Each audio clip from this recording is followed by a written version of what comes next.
The massive ships appeared without warning. One moment, the skies above Earth's major cities were clear, and the next, they were filled with enormous vessels that blocked out the sun. They hung silently over New York, Beijing, London, Moscow, and Delhi, dark monuments to humanity's sudden insignificance. Commander Elena Reyes stood on the roof of the United Nations building, looking up at the ship that covered half of Manhattan in shadow. Her dark hair whipped around her face in the wind as she gripped the railing with white knuckles. As Earth's top military diplomat, she would be one of the first humans to meet these visitors.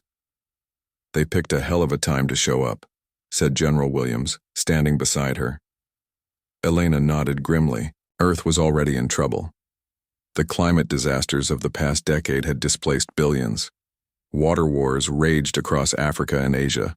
Food shortages sparked riots in even the wealthiest nations. If these aliens had hostile intentions, humanity was in no position to fight back. "Maybe that's exactly why they're here," she replied. Vultures circling a dying animal. The first meeting happened 3 hours later. The aliens called themselves the Galactic Council, an alliance of 12 advanced species that had governed this section of the galaxy for 50,000 years. Their representatives were a strange mix of forms: the tall, elegant Thelon with their silvery skin, the bulky, four-armed Drakid with reptilian features, and the almost human Zelani, distinguished only by their purple eyes and the subtle ridge along their foreheads. The Council's message seemed too good to be true. They offered help: clean energy technology to reverse climate damage, medical advances to cure Earth's most devastating diseases, food production systems that could end hunger, and eventually, membership in their interstellar community. "They're lying," Elena told the emergency session of world leaders the next day. She stood at the podium, her military uniform sharp despite 36 sleepless hours. "No advanced civilization gives away technology for nothing. They want something from us." "And what exactly would that be, Commander?" asked the Chinese president, his face appearing on one of the dozen screens surrounding the chamber. "We have nothing they couldn't take by force if they wanted." "That's what worries me," Elena replied. "Why the diplomatic approach? Why offer help instead of simply taking whatever they want?" But her concerns were pushed aside. Earth was dying, and the Council offered salvation. Within weeks, alien engineers were setting up fusion plants that provided clean energy. Their medical teams distributed treatments that eliminated cancer and extended human lifespans. Their agricultural experts transformed deserts into farmland. For 5 years, humanity rebuilt under the Council's guidance. The lunar colony, once just a small research station, grew into a thriving settlement of 50,000 people. Mars terraforming began. Ships were constructed using Council designs for deeper space exploration. And Elena watched it all with growing unease. She wasn't alone. Dr. Marcus Chen, the physicist who oversaw implementation of Council technology, shared her suspicions. They met in secret, away from the Council's monitoring systems, in an old boathouse by the Hudson River. "Their technology doesn't make sense," Marcus said, spreading diagrams across the wooden table. His weathered face looked older than his 40 years, lined with worry. "These energy cores they've installed worldwide, they're generating 10 times more power than we're using." "What's happening to the excess?" Elena asked. "That's just it. I don't know. The monitoring systems they gave us show everything working normally, but I've developed my own sensors." He pointed to strange readings on a tablet. "There's data flowing through these systems that has nothing to do with power generation." Elena leaned forward. "What kind of data?" "Human data. Brain scans, DNA sequences, behavior patterns. They're studying us, Elena, intensively." Over the next months, Elena and Marcus built a small network of trusted individuals, engineers, soldiers, doctors, all sharing the same concerns about their alien benefactors. They called themselves the Cassandras, after the Greek prophet doomed to speak truths no one would believe. The truth finally emerged during the formal induction ceremony on the Council's massive orbital station. Earth was to become the 13th member of the Galactic Council, a historic moment broadcast to every corner of the planet. Elena stood with Earth's delegation, watching as diplomats prepared to sign the treaty that would bind humanity's fate. To the council. Leah Park, a junior data analyst and secret Cassandra, slipped a small drive into Elena's hand during the pre-ceremony reception. Found this in their communication system, she whispered. Used the backdoor Dr. Chen created. You need to see it now. Elena excused herself to a private chamber and accessed the files. What she saw turned her blood to ice. Encrypted communications between council members revealed their true intentions. Earth was to be processed, its population harvested for a resource only humans possessed. Neural patterns capable of enhancing the council's quantum AI networks. The gifts had merely been preparing humanity for optimal harvesting. The fusion plants, the medical treatments, the agricultural systems, all designed to make humans healthier and more numerous before the harvest. The treaty signing wasn't a ceremony, it was the trigger for the processing ships to begin their work. Elena's hand shook as she contacted her team. Initiate blackout protocol, now. Across Earth and Luna, hidden systems that Marcus had built activated, temporarily disrupting council communications. Elena and her team had 20 minutes at most before the council realized something was wrong. She burst back into the ceremony hall, interrupting the council high speaker mid-sentence. The ceremony is cancelled, she announced, her voice carrying across the suddenly silent room. We have evidence of council intentions to harm humanity. The high speaker, a tall Thelan with silver skin that seemed to shimmer under the lights, tilted his head. Commander Reyes, this is most irregular. Perhaps you are unwell. Show them, Elena ordered. Marcus, who had been posing as a technical advisor, activated the main display screen. The decoded council messages appeared for all to see. The cold clinical plans for processing humanity, the careful calculations of neural harvest yields. Pandemonium erupted. Human delegates shouted questions and accusations. Council representatives moved toward communications panels. Elena pulled out her sidearm, smuggled piece by piece through supposedly impenetrable security, and fired at the ceiling. Earth delegation with me now, she shouted. The council has betrayed us. The next few minutes were chaos. Council security forces converged on the ceremony hall. Most of the human delegation escaped with Elena through passages that her team had mapped during previous visits. A few, loyal to the council or simply paralyzed by fear, remained behind. As their escape shuttle broke away from the station, Elena watched through the viewport as the council's mask of benevolence fell away. Massive weapon systems, hidden within, the very infrastructure they had gifted to Earth, came online. Energy beams struck major cities. The lunar colony erupted in explosions. They're killing everyone, whispered Ambassador Torres, his face ashen as he watched the feeds from Earth. Billions of people. Not everyone, Elena said grimly. Not yet. They want to harvest, not exterminate. We have a small window. Maybe 48 hours before their processing ships arrive, and we're going to use every minute of it. As the shuttle raced toward the hidden base where the Cassandras had prepared for this nightmare scenario, Elena made a silent promise to the blue planet, receding behind them.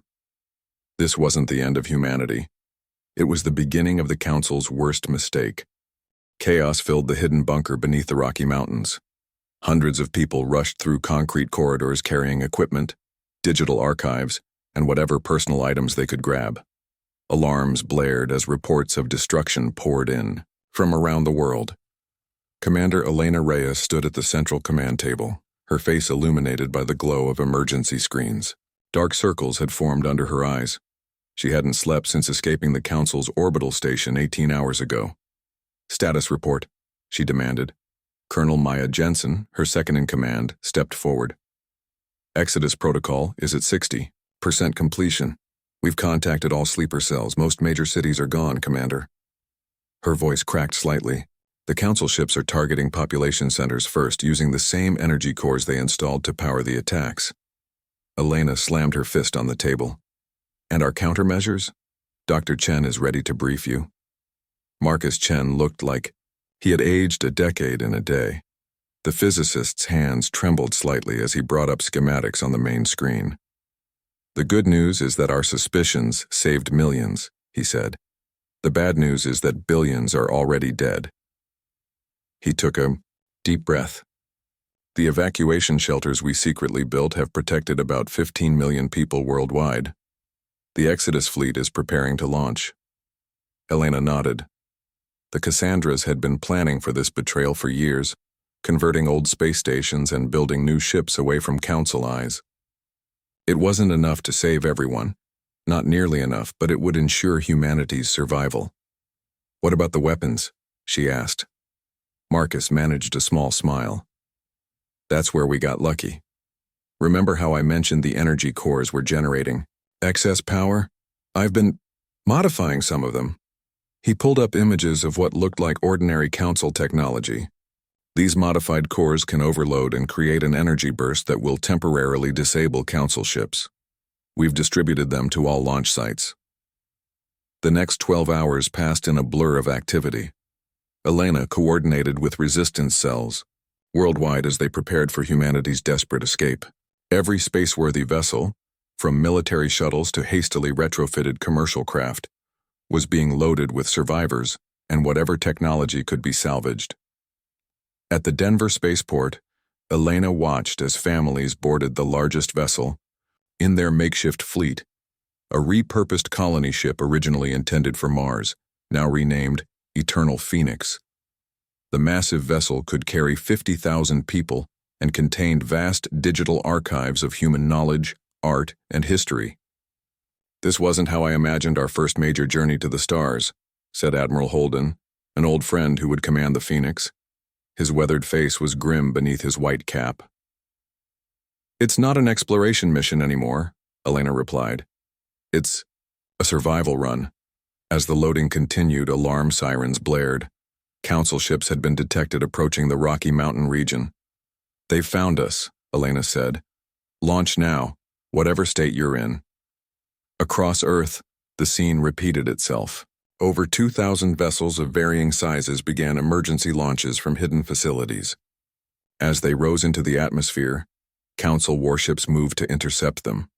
That's when Marcus Chen's modified energy cores activated. Brilliant blue explosions erupted across the planet, sending pulses of energy that temporarily disabled the nearest Council ships. The human vessels scattered in all directions from the solar system, following carefully planned escape routes. Elena took command of the Phoenix, the last major ship to leave Earth. As they accelerated away from the dying planet, she watched on the view screen as Council forces regrouped and split into pursuit squadrons. "They're coming after us," reported the sensor officer. "Multiple vessels changing course to match our trajectory." "They never expected resistance," Elena said. "Let's use that advantage while we have it. Execute random jump pattern alpha." The Phoenix shuddered as its engines pushed to maximum capacity. The ship performed a series of unpredictable course changes designed to confuse pursuers before making its final jump toward their hidden destination, a stellar nursery where radiation and dust clouds would mask their presence. 3 days into their journey, with Council ships still in pursuit but falling behind, Elena was awakened by a security alert. An intruder had been detected in the ship's hydroponics section. When she arrived with a security team, they found a teenage boy hiding among the vegetable plants. He looked human except for his striking purple eyes. "A Zilani," growled one of the security officers, raising his weapon. "Wait," Elena ordered. She approached the boy, who showed no fear. "Your Council. How did you get aboard?" "My name is Zeph," he said in perfect English, "and I'm here to help you." In her office with the boy under guard, Elena listened to an incredible story. Zeph explained that he was indeed Zilani, but he was also a defector, part of a small resistance movement within the younger generations of Council species. "Humans aren't the first," he explained. "The Council has been processing species for thousands of years. Any civilization that develops certain neural patterns is harvested to enhance the Council's quantum networks." "Why betray your own people to help us?" Elena asked, suspicious. Zeph's purple eyes seemed to darken. "Because what they're doing is wrong, and because humans are different." He leaned forward. Something about your species frightens the council. Elders. They've never mounted such a large harvesting operation before. They never expected such organized resistance. What makes us different? Elena demanded. Your brains contain neural patterns that can interface directly with the fundamental fabric of spacetime, Zeph said. Most species, including mine, lack this ability. The Council doesn't just want to harvest humans, they want to eliminate a potential threat to their dominance before you fully develop these capabilities. Elena sat back, processing this information. If true, it changed everything about their situation. Humans weren't just running for their lives, they might possess abilities that could eventually turn the tide. Over the next several days, as the Phoenix pushed deeper into the dust clouds of the stellar nursery, Zeph provided crucial information about Council technology and tactics. With his help, they were able to better mask their emissions and evade the pursuing ships. 1 month after Earth's fall, the Phoenix reached its destination, a dense asteroid cluster where they could hide while establishing contact with other human vessels. Through encrypted quantum communications, they learned that most of the fleet had escaped immediate capture, though several smaller ships had been lost. Captain Jackson Wade of the military vessel Defiant reported successful establishment of a hidden base in a remote system. Others had formed small colonies on uninhabited planets or continued as nomadic vessels, constantly moving to avoid detection. As Elena stood on the observation deck, looking out at the swirling cosmic dust that concealed them, she felt the first faint spark of hope. Humanity had been betrayed, nearly exterminated, and driven from their home. But they had survived. And according to Zeph, they possessed something the Council feared. We're not just running anymore, she told her senior staff during their first strategy meeting in their new hideout. From this moment on, we're planning our comeback. The Council thought they were harvesting a resource. Instead, they've created their worst nightmare. Around the table, the grim faces of Earth survivors showed the first traces of determination. The Galactic Council had betrayed humanity. Now they would learn just how costly that mistake would be. 6 months had passed since Earth's fall. Inside the massive asteroid that now housed the Phoenix's base, a new kind of human society was taking shape. The vast interior space had been hollowed out and sectioned into living quarters, hydroponic, farms, manufacturing zones, and a military command center. Commander Elena Reyes stood in the technology lab where Dr. Marcus Chen worked with their unlikely ally, Zeph. The young Zelani defector moved with quick, precise movements as he helped modify a piece of Council equipment. "Show me again what you discovered," Elena said, leaning against a workbench. Marcus nodded to Zeph, who placed a small device on the table. It projected a holographic image of human brain activity alongside alien neural patterns. "This is why the Council fears humans," Marcus explained. "According to Zeph's information and our tests, human brains have unique neural pathways that can interact with quantum fields in ways other species cannot." In simple terms, Zeph added, his purple eyes intense, your people can potentially manipulate the fabric of reality itself. The Council species lost this ability through their own evolution. They harvest other species with similar talents to enhance their AI networks, allowing them to maintain their technological edge without having the ability themselves. Elena studied the display. "And you're saying we could develop these abilities naturally?" "With the right training and technology, yes," Marcus confirmed. "We've been running tests on volunteers. Some are already showing enhanced perceptual abilities, sensing things before instruments can detect them." Their conversation was interrupted by a communications officer. "Commander, we're receiving an encrypted transmission through the Whisper Line. It's from the Defiant." The Whisper Line was humanity's greatest achievement since the Exodus, a quantum communications network that allowed secure contact between scattered human groups despite vast distances. Created by Dr. Aisha Okafor, a brilliant physicist who'd escaped on one of the smaller vessels, it had become vital to humanity's survival. In the communications center, Captain Jackson Wade's face appeared on the main screen. His normally clean-shaven face now sported a thick beard, and a fresh scar ran along his jawline. "Elena, we've got information you need to hear," he said without preamble. We've been conducting raids on outlying council outposts for supplies and intel. During our last mission, we discovered something unexpected. Earth isn't completely lost. Elena's heart skipped a beat. Explain. General Omar Kazemi is alive. He's leading an underground resistance movement. About 20 million. Humans survived in deep bunkers in remote areas. They're fighting back using guerrilla tactics. This news sent ripples of excitement through the command center. General Kazemi had been one of Earth's most brilliant military strategists. How are they communicating with you? Elena asked.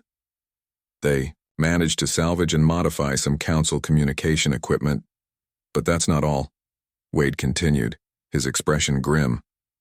The council has developed new weapons specifically designed to hunt humans. They call them harvesters, autonomous drones that can track human biological signatures across space. He sent over footage showing sleek silver machines that moved with terrifying speed and precision. They hit one of the outer colonies last week. Only one survivor, Dr. Sofia Diaz. We picked her up during her escape. The screen split to show a woman with intelligent eyes and a determined expression. Commander Reyes, I'm Dr. Diaz, xenobiologist. While studying captured council technology, I discovered something critical. All council species share a common biological weakness. They're dependent on a specific enzyme their bodies can't produce naturally. They need regular supplements. This revelation stunned Elena. You're saying they have a physical vulnerability we could exploit? Potentially, yes. I need access to better lab equipment to develop something that could work against them without causing unnecessary suffering. Elena nodded. We'll arrange transport to bring you to our base. After the transmission ended, Elena called an emergency meeting of her leadership team. Representatives from military, scientific, and civilian sectors gathered in the command center. We're no longer just surviving, Elena told them. We're beginning to understand our enemy, and we're finding ways to fight back. Captain Wade's raids are gathering crucial intelligence. Dr. Chen and Zeph are helping us understand our own potential, and now we know Earth hasn't fallen completely. She outlined a strategy for the coming months, establishing more secure bases, developing their understanding of human neural capabilities, researching the Council's biological weakness, and expanding the Whisperline network to connect more scattered human groups. 2 weeks later, a disturbing message came through the Whisperline. One of the smaller human settlements had gone silent. Elena dispatched a scout ship to investigate. The images they sent back chilled everyone who saw them. The small colony had been completely destroyed, its inhabitants taken. The footage showed the harvesters in action, moving with machine precision as they tracked down and captured humans for processing. They're getting better at finding us, Elena said, studying the reports. We need to improve our concealment technology. That same day, a new arrival reached their asteroid base, Dr. Sofia Diaz. After settling in, she immediately began working with the science team on potential countermeasures against the Council's biology. During a late-night strategy session, Elena received an unexpected Whisperline message marked with the highest priority. It came directly from General Kazemi on Earth. The aging general's face appeared on the screen, haggard but determined. Commander Reyes, we've made a discovery you need to know about immediately. My team found something beneath the Gobi Desert. Ruins of an advanced civilization, human civilization dating back thousands of years. Elena leaned forward. What are you saying, General? I'm saying this isn't the first time the Council has come to Earth. They were here before, and according to the records we've translated, they were defeated. We found their Genesis records, Elena. They've done this before. And they've been defeated. Before. The General transmitted images of the ruins. Strange technology with symbols that seemed both alien and oddly familiar. There's more. The ancient humans left something behind. Knowledge encoded into our very DNA. What we thought was junk DNA might actually be dormant information waiting to be activated. Elena felt a chill run down her spine. If Kazemi was right, humanity's potential was far greater than even Zeph had suggested. They weren't just refugees running for their lives. They were the descendants of a powerful civilization that had once fought the Council and won. Send everything you've found, she ordered. And stay alive, General. We're coming back for Earth. It might take time, but we're coming back. As the transmission ended, Elena stood alone in the communications room, her mind racing with possibilities. The scattered seeds of humanity weren't just surviving. They were beginning to take root. And from these scattered seeds, something new and powerful was growing, something that would change the galaxy forever. A year had passed since Earth fell to the Council's betrayal. Inside the asteroid base that housed the Phoenix and its 50,000 survivors, something remarkable was happening. Elena Reyes sat in a circular room with 20 other humans. The lights were dimmed, and in the center of the room stood a device of alien design, modified by Dr. Chen and Zeph. It pulsed with soft blue light as the participants focused their minds. "I can feel it," whispered Sarah Chen, Marcus's daughter, and one of their most promising subjects. "It's like seeing with my mind instead of my eyes." Elena felt it too, a strange awareness extending beyond her physical senses. For the past 3 months, they had been testing the theories about human neural capabilities, and the results were better than anyone had expected. "Focus on the target system," instructed Zeph, who monitored their progress on a specialized scanner. "Don't try to see it with your eyes. Feel its presence in the quantum field." On a screen, a star map showed a distant system where Council ships had been reported. As the group concentrated, details began appearing on the map that no conventional sensors had detected: ship movements, energy signatures, communications. "They're planning to move their fleet toward the Cygnus sector," Elena said, her eyes closed but her mind seeing clearly. "They suspect we have a base there." When the session ended, Dr. Chen reviewed the data. "This confirms everything," he said, excitedly. "Human neural patterns can interact directly with the quantum field, the underlying fabric of reality. With practice, some of you are developing abilities we never thought possible." Elena had shown particular talent. She could sense Council ships before they appeared on instruments, an ability that had already saved several human settlements from detection. Others demonstrated different gifts: enhanced pattern recognition, limited matter manipulation, and even rudimentary precognition. In her quarters later that day, Elena received urgent news from Captain Wade. The Council has deployed their flagship, the Judgment, commanded by High Executor Kozov of the Drakid species. "They're intensifying their hunt," Elena frowned. "They must have realized we're developing our abilities." "There's more," Wade continued. "We managed to rescue a group of scientists from a research outpost near Saturn. They've been analyzing the data General Kazemi sent about the ancient ruins. They believe they've found a way to accelerate the awakening of our latent abilities." Meanwhile, on Earth, General Kazemi led a small team through the vast underground complex beneath the Gobi Desert. The ruins extended for miles in every direction, remnants of an advanced human civilization that had thrived thousands of years ago. "The translation is complete," reported Dr. Imran, their lead linguist. "According to these records, our ancestors fought the Council in a war that lasted centuries. When they realized they were losing, they did something extraordinary. They encoded their knowledge and technology into human DNA as dormant sequences." Kazemi studied the ancient control panel they had restored to working condition. "And these dormant sequences explain the myths and legends throughout human history, the stories of humans with extraordinary abilities?" "Exactly," Imran confirmed. "What we considered junk DNA was actually a backup system, an emergency preservation of their knowledge that could be activated when needed, using technology recovered. From the ruins, Kazemi's team prepared to broadcast a signal that would activate these dormant sequences. We don't know exactly what will happen, warned Dr. Imran. The process might be dangerous. We're already facing extinction, Kazemi replied, grimly. What do we have to lose? The signal was sent, a specific quantum frequency that resonated with human DNA. Across Earth, humans in hiding began experiencing strange dreams, sudden insights, and enhanced abilities. Through the Whisperline network, the signal propagated to human settlements throughout space.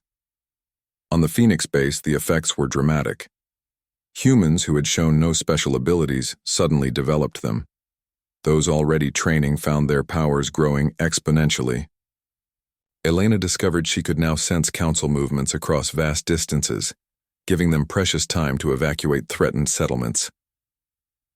Meanwhile, Captain Wade's ship, the Defiant, had discovered something unexpected during a raid on a council supply depot: coordinates to a restricted system. "It's a prison world," Wade reported to Elena via whisper line. "They're keeping survivors from previously harvested species there." Against advisors who urged caution, Wade took his crew to investigate. What they found shocked even these hardened veterans. Vast stasis facilities housing thousands of beings from dozens of species, all kept in suspended animation. "They're experiments," explained the facility's AI when they hacked into it. Subjects whose neural patterns showed unusual resistance to processing. Among those they freed was Talon, last of the avian-like corvalins, a species that had nearly defeated the Council before betrayal from within. His wings were damaged, but his mind remained sharp, and he immediately grasped the significance of humanity's resistance. "Your species has potential we never had," he told Wade. "The ability to directly interface with quantum reality is the one thing the Council cannot replicate. It's why they fear you." Wade brought Talon and other freed prisoners back to Phoenix Base, forming the first multi-species alliance against the Council. Talon's knowledge of Council tactics proved invaluable, while other species contributed their own unique insights and technologies. As these developments unfolded, High Executor Kozov led the Council flagship Judgment on a relentless hunt. Unlike other Council leaders who saw humans merely as resources to be harvested, Kozov understood the true threat they posed. "The humans are awakening faster than anticipated," he reported to the Council Triumvirate. "They must be eliminated completely, not just harvested." The Triumvirate, appearing as holographic projections, showed rare signs of concern. "You are authorized to use any means necessary, Executor. The human potential must not be allowed to fully manifest." Kozov directed his forces to a small human settlement on an outer world they had recently discovered. The attack was swift and overwhelming. Colony defenses fell quickly as harvester drones rounded up survivors, but instead of the easy victory they expected, the Council forces encountered unexpected resistance. A group of humans with awakened abilities coordinated a defense that held off the technologically superior forces long enough for most colonists to escape. Examining a captured human, Kozov made a disturbing discovery. The neural patterns were evolving, becoming more compatible with quantum field manipulation. When he reported this to the Triumvirate, their reaction was unprecedented. "Initiate Protocol Omega," ordered the senior Triumvir. "All other harvesting operations are suspended. The human threat takes priority." For the first time in recorded Council history, they faced an enemy that genuinely frightened them. Back at Phoenix Base, Elena gathered with the Leadership Council to assess their situation. "The good news is that our abilities are growing stronger every day," she reported. "The bad news is that the Council has made us their primary target. They're bringing their full might against us now." Dr. Sofia Diaz presented her findings on the Council's biological weakness. "I've developed a compound that can temporarily disrupt their enzyme processing. It won't kill them, but it will debilitate their forces, giving us a tactical advantage." As the meeting concluded, Elena received a direct communication from General Kazemi on Earth. His face appeared on the screen, showing both exhaustion and excitement. "Commander, we've fully activated the ancient technology. The ruins aren't just a repository of knowledge, they're a weapon. Our ancestors left us the means to fight back." He paused, his eyes intense. "It's time to stop running. It's time to show the Council exactly what humanity can do." 2 years had passed since the Council's betrayal. Humanity had transformed from hunted refugees into a formidable resistance force. The Phoenix, now retrofitted with hybridized human Council technology, served as the flagship of a growing fleet. The asteroid base had evolved into a thriving community they called Haven. Commander Elena Reyes stood on the bridge of the Phoenix, looking at the holographic display of their upcoming mission. She had changed over these 2 years. Her dark hair now had streaks of silver, and her eyes held a depth that came from her enhanced abilities. She was among the strongest of the awakened, humans whose neural capabilities had fully developed. All ships report ready, Commander, said Lieutenant Rivera, her tactical officer. Elena nodded. Signal the fleet. We launch in 30 minutes. This would be humanity's largest operation yet, an attack on Firebase Prometheus, a major Council supply depot. Intelligence gathered by Captain Wade's raids indicated the base contained stockpiles of the enzyme supplements the Council species required. Dr. Diaz had finalized her bioweapon targeting this dependency, and now they had a chance to use it. Intro. The science lab, Dr. Sofia Diaz carefully loaded canisters of the bioagent into delivery drones. Each contained a compound that would temporarily disrupt the Council species' ability to process their vital enzyme supplements. Are you sure about this? Asked Marcus Chen, watching her work. It won't kill them? No, Sophia assured him. It will debilitate them for approximately 72 hours, enough time to gain a strategic advantage without causing permanent harm. Not everyone agreed with this approach. During the strategic planning sessions, heated debates had erupted about how far humans should go in fighting back. They tried to exterminate us, Captain Wade had argued. Why show restraint? Because we're fighting to prove we're better than them, Elena had replied. If we lose our humanity in this war, what's the point of winning? The compromise had been Sophia's bioweapon, effective but non-lethal, combined with a military strike to capture technology and supplies. As the Phoenix led the human fleet toward Firebase Prometheus, Elena received an unexpected message through the whisper line. Commander, this is General Kazemi. We're approaching your position with 20 ships. We're joining the attack.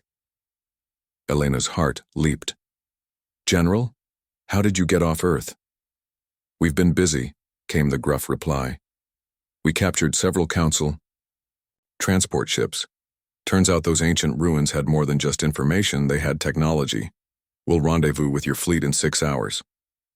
More good news arrived as Talon, the Corvallan survivor, reported that his message had reached other resistance groups from harvested species. 3 ships of mixed species are joining us as well, he reported, his avian features animated with excitement. This is becoming more than just a human resistance. Firebase Prometheus came into view, a massive structure orbiting a gas giant.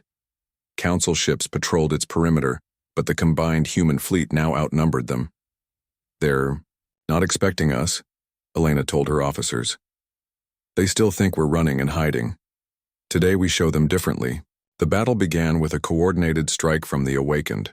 40 humans, including Elena, focusing their enhanced perceptions to disrupt the Council's communications and sensor networks. Council ships suddenly found themselves blind and unable to coordinate. Human vessels surged forward, led by Captain Wade's Defiant. They deployed Sophia's bioweapon first, targeting the station's life support systems. Within minutes, alarms were blaring as Council personnel began experiencing the first symptoms: dizziness, confusion, weakened motor functions. Just as the Aityo human forces were gaining the upper hand, reinforcements arrived, a Council battle group led by the massive flagship Judgment. High Executor Kozov had anticipated their attack. All ships, defensive formation, Elena ordered as energy weapons fired from the Judgment, destroying 2 human vessels immediately. The battle turned desperate as Council forces overwhelmed the human defenses. Elena and the other Awakened struggled to maintain their mental disruption against Kozov's more powerful technology. Then new ships appeared on the sensors, General Kazemi's Earth Resistance Fleet, arriving just in time. They were followed by Talon's allies, ships of various designs crewed by survivors of other harvested species. For Earth, Kazemi's voice boomed across all channels as his ships launched a devastating attack on the Council's flank. Caught between 3 different forces, the Council vessels began to falter. The Firebase's defenses were breached, and human boarding parties led by Captain Wade secured critical areas. On the Phoenix, Elena sensed something different about the Judgment. There's something wrong with that ship, she told Marcus. The energy signature is partially human, she made a decision. With a small team of Awakened, Elena transported aboard the Defiant, which was closing in on the Judgment. I need to face Kozov directly, she told Wade. Cover us while we board. The boarding was violent and chaotic. Elena led her team through the corridors of the judgment, using their enhanced abilities to sense threats before they appeared. They fought their way to the command deck, where High Executor Kozov awaited. The Drakid commander was massive, 8 feet tall with scaled skin and 4 powerful arms, but what shocked Elena was his eyes. They were human-like, with an intelligence that seemed both alien and familiar. Commander Reyes, he said in a rumbling voice. I've been waiting to meet the human who leads this resistance. What are you? Elena demanded, sensing something unnatural about him. Kozov smiled, a disturbing expression on his reptilian face. I am the future the Council envisions, part Drakid, part human, the result of their experiments combining their technology with your neural patterns. A brutal fight ensued. Kozov's enhanced body gave him tremendous strength, but Elena and her team had their awakened abilities. They coordinated their attacks mentally, moving with precision that no normal humans could achieve. In the end, Elena managed to corner Kozov as the judgment shuddered from external attacks. The High Executor was wounded but still dangerous. You don't understand what you're fighting, he growled. The Council isn't the true power in the galaxy. They are servants themselves to something far older and more terrible. What are you talking about? Elena demanded. The Void Architects, Kozov said, his voice weakening. Ancient entities that exist in higher dimensions. They uplifted the Council races millennia ago for their own purposes. The human neural pattern threatens them because it can perceive their existence. As Kozov died, the judgment began to break apart. Elena and her team barely escaped back to the Defiant as the massive flagship exploded. The battle for Firebase. Prometheus ended in victory for the combined human and allied forces. They captured vast stores of supplies, weapons, and most importantly, Council navigational data revealing the location of their homeworlds. In the aftermath, Elena called together the leaders of all the allied groups, human resistance forces, from Earth and the colonies, survivors of other harvested species, and even a few Council defectors who had joined their cause. Today we did more than win a battle, she told them. We proved that different species can stand together against tyranny, and we gained crucial information, the location of every Council homeworld and the coordinates of every human settlement that has evaded detection. General Kazemi, his weathered face showing both exhaustion and pride, stepped forward. It's time to reunite the scattered tribes of humanity, and then to take the fight directly to the Council. Elena nodded, but her mind was troubled by Kozov's final words. If the Council was merely serving these void architects, then their fight was far from over. Yet for the first time since the betrayal, she truly believed humanity could win. We're not just fighting for our survival anymore, she told the assembled leaders. We're fighting for the freedom of all species in this galaxy. 3 years after Earth's fall, humanity stood ready for its final campaign against the Galactic Council. Haven had grown from a single asteroid base into a sprawling complex housing over 200,000 humans and allies from other species. The shipyards bustled with activity as the unified fleet prepared for their most ambitious operation yet. Elena Reyes, now bearing the title of Admiral, stood before the holographic display showing all 7 Council homeworlds. Her hair had turned completely silver, but her eyes burned with determination and the subtle glow that marked the most powerful of the awakened. Are we certain this plan will work? Asked General Kazemi, who had become her most trusted advisor. As certain as we can be, Elena replied. She turned to the assembled Leadership Council, humans, Corvalans led by Talon, and representatives from 5 other species that had joined their alliance. Our enhanced human navigators have mastered a new technique, she explained. Using their connection to the quantum field, they can plot courses through space-time that the Council believes impossible, will appear simultaneously above all 7 homeworlds, giving them no time to coordinate a defense. Dr. Marcus Chen, his face lined with age but his mind still sharp, pointed to specific locations on each world. These are their centers of power, the places where the triumvirate operates. Those are our primary targets. The plan had taken months to develop. Human scientists working with knowledge from the ancient ruins had created new weapons specifically designed to counter Council technology. Dr. Sofia Diaz had refined her bioagent to work more effectively, and the Awakened, now numbering in the thousands, had developed their abilities beyond what anyone thought possible. "What about these void architects that Kozav mentioned?" asked Talon, his damaged wings now replaced with mechanical ones. "If they truly exist, won't they intervene?" Elena nodded to Zeph, who had become their expert on Council history. The young Zelani looked older now, more serious than the teenager who had stowed away on the Phoenix years ago.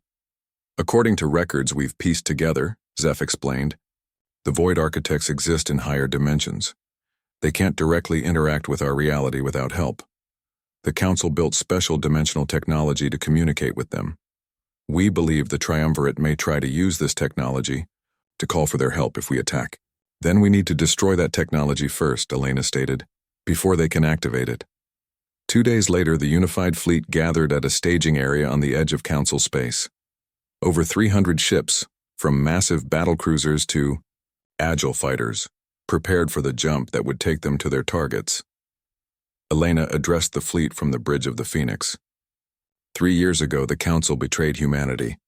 They thought we would become another harvested species, another footnote in their history. Instead, we became their worst nightmare. She paused, looking at the faces of humans and allies alike on the view screens.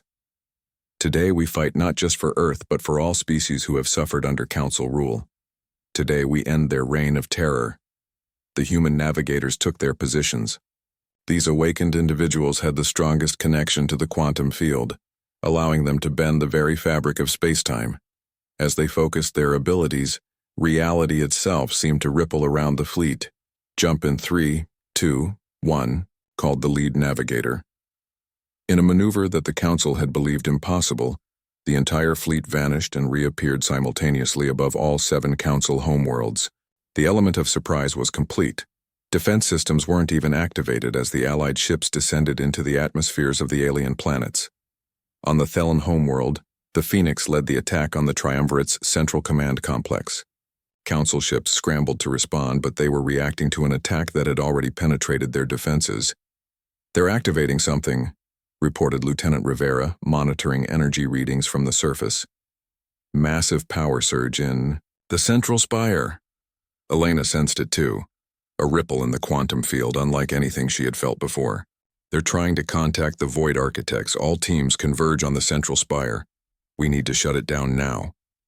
Inside the Triumvirate's chamber, the 3 oldest and most powerful Council leaders had gathered around an ancient device. As the Allied forces fought their way through the defenses, the Triumvirate activated their Doomsday Protocol, willing to sacrifice their own civilizations to summon their ancient masters. "The dimensional barrier is weakening," reported Marcus over the comms. "Whatever they're doing, it's working." Elena led a strike team into the heart of the complex. They battled through waves of defenders, using their enhanced abilities to predict attacks before they came. Finally, they reached the central chamber where the Triumvirate worked their forbidden technology. A swirling portal had begun to form above the device, a tear in reality showing glimpses of something vast and incomprehensible. "Beyond, stop them!" Elena ordered as her team engaged the Triumvirate's guards. Elena herself confronted the senior Triumvir, a Thelen elder whose silver skin had dulled with age. "This ends now," she declared. "You understand nothing," the Triumvir replied. "The architects gave us everything. They will not allow their servants to fall." The portal grew larger, the reality around it distorting. Elena could feel alien minds becoming aware of their dimension, ancient intelligences turning their attention toward the conflict. In that critical moment, Elena called upon every awakened human across the 7 worlds. Through their shared connection to the quantum field, thousands of minds joined with hers in a vast neural network. Together, they focused their consciousness on the dimensional tear. "Now!" Elena commanded, and their combined will slammed against the portal like a tidal wave. The dimensional connection shattered, causing catastrophic feedback that destroyed the Triumvirate's technology. The senior Triumvir screamed as the energy backlash consumed him and his fellow leaders. Across all 7 worlds, the Council's forces fell into disarray as their leadership structure collapsed. Within hours, the Allied fleet had secured victory, with minimal casualties. In the aftermath, Elena faced a difficult decision. Many among the Alliance called for the complete destruction of Council civilization, revenge for countless harvested species. But Elena chose a different path. "We didn't fight this war just to become what we hated," she told the Alliance leadership. "We fought for something better." A new interstellar alliance was established, based on principles of transparency and mutual defense. The Council races, now freed from their Triumvirate's control, were given the opportunity to join under strict conditions. Some accepted, seeking redemption for their past actions. Others chose isolation, retreating to their homeworlds. 5 years after the betrayal, Earth began its healing process. Terraforming technology reclaimed areas devastated by Council weapons. The ancient human ruins revealed further secrets, ways to enhance human evolution and restore Earth's biosphere. Research into the Void Architects continued, as humanity prepared for their possible return. On the anniversary of Earth's darkest day, representatives from 27 species gathered in the rebuilt United Nations Plaza in New Geneva. There, they ratified the Stellar Concordat with its first article reading, "No sentient species shall ever again face extinction at the hands of another." Elena stood at the ceremony, watching the delegates of former enemies now working together. She thought about how far they had come, from running for their lives to reshaping the galaxy. Later that evening, she joined Zeph, Marcus, and Sophia on the observation deck of the Phoenix, now embarking on its true mission, exploration rather than war. "What do you think is out there?" Sophia asked, gazing at the stars. "Wonder and danger in equal measure," Elena replied. "But whatever comes, we face it together." As the Phoenix accelerated toward unexplored space, Elena reflected on the Council's greatest mistake. They had feared what humanity might become if allowed to develop their potential. They were right to be afraid, but not because humans sought domination, rather because humanity, once awakened to its true potential, would never allow any species to be harvested again. The Council had betrayed humanity, and in doing so, they had created not their destroyers, but their replacements, guardians of a new galactic order, where freedom was the birthright of all sentient beings. The end.